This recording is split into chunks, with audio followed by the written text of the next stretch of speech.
আমরাও দেখতে পাচ্ছি অনলাইনে একটা দলের কর্মী বাহিনী প্রথম দিকেই তো ন্যায়ের পক্ষে প্রচার করা শুরু করছে, অনেকে না বলছে। তো এটা দিয়েই প্রমাণ হলো যে জাতিকে নতুন রাষ্ট্রে উজ্জীবিত করে একটা নতুন অভিযাত্রায় সংস্কারের কারা বিরোধিতা করছে, কারা না, এটা তো জাতি চিনতে পারলো। গোটা জাতি সংস্কারের পক্ষে, আর যদি কেউ এটার বিপক্ষে যায় জাতি নিশ্চয়ই তাদের প্রত্যাখ্যান করবে। তিনজন বিতর্কিত বা সরকারকে মিসগাইড করছে বলে আমাদের একজন নেতা যে বক্তব্য দিচ্ছেন বা আমরাও বলছি, সবকিছু ফর্মালি রাষ্ট্র রাজনীতি নানান সংস্কৃতিতে সবকিছু ফর্মালি কিছু বলা যায়, আবার কিছু ইনফর্মালি বলতে হয়। তো যদি আমরা প্রয়োজন মনে করি আমরা তখন সময় মতো সেটা বলবো, এর তথ্য প্রমাণ আমাদের কাছে আছে। কিন্তু আমরা মনে করি সরকারের উপরে সজাগ থাকবেন। সরকারের নোটিশেও আছে, আমরা প্রধান উপদেষ্টার সঙ্গে যখন সাক্ষাৎ করেছি আমরা খোলামেলা তার সামনেও কিন্তু যথেষ্টভাবে প্রকাশ করার চেষ্টা করেছি।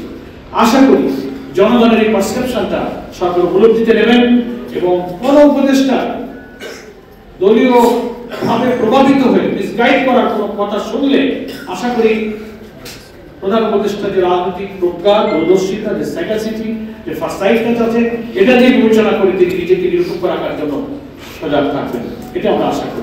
আমাদের কর্মসূচি, আমাদের লিয়াজোঁ কমিটির উপর দায়িত্ব আছে, তারা বসবেন এবং কর্মসূচি ঘোষণা করবেন।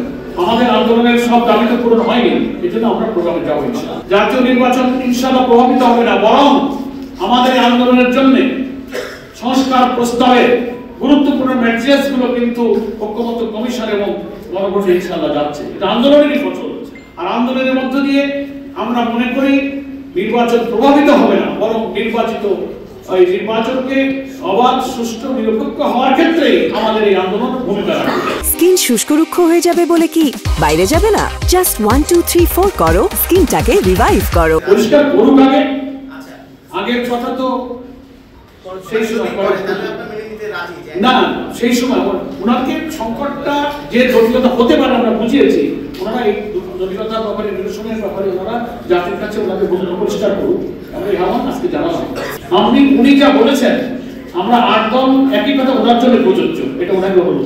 আমরা তো নির্বাচন সুষ্ঠু করার জন্যই আন্দোলনের মাঠে আছি। আমাদের লেভেল ফিল্ডের দাবি পূরণ হয়নি, ফ্যাসিবাদের দোষরদের সকলের বিচারের কাঠগড়ায় আনার দাবি এখনো পূরণ হয়নি, প্রশাসনিক মত বদলের যে দলীয় পক্ষপাতমূলক কাজ চলছে সেটার দাবি এখনো পূরণ হয়নি, তাই না? আমরা এই অনেক দাবি এখনো অপূরণ আছে। এটার জন্য আমরা আন্দোলনের কর্মসূচি শীর্ষ নেতৃবৃন্দ লিয়াজোঁ কমিটিকে দায়িত্ব দেওয়া আছে, তারা সেটা সময় মতো বৈঠক করে ঘোষণা। প্রধান উপদেষ্টার সাথে দেখা যেটুকু সময় করা যেতে পারে, আমাদের শীর্ষ নেতৃবৃন্দ এটা আলোচনা করেছেন। আন্দোলনের নানান ইস্যুতে সুযোগ আছে, প্রয়োজন হলে যে কোনো সময় আলাপ করা যাবে। সরকারের দায়িত্ব ব্যাপারে আমাদের এটা আইন তার নিজস্ব গতিতে চলবে। আদালতে মামলা চলেছে, সাক্ষ্য প্রমাণের ভিত্তিতে যারা জুডিশিয়ারিতে আছেন তারা রায় দেবেন। দেশে আইনের শাসন অন্তর্বর্তীকালীন সরকারের সময় আমরা দেখতে পাচ্ছি নিরপেক্ষভাবে এই বিচার প্রক্রিয়া চলছে। ট্রাইব্যুনালগুলো একেবারে ওপেন, মানুষের কাছে খোলামেলা অনলাইনে বিচার কার্য সম্পন্ন করছেন। আগে যে সমস্ত রাজনৈতিক বিচার হয়েছে, সাজানো মামলা, সাজানো বাদী, সাজানো সাক্ষী, সাজানো এজাহার, সাজানো বিচারক, এই বিচার তো তা হচ্ছে না।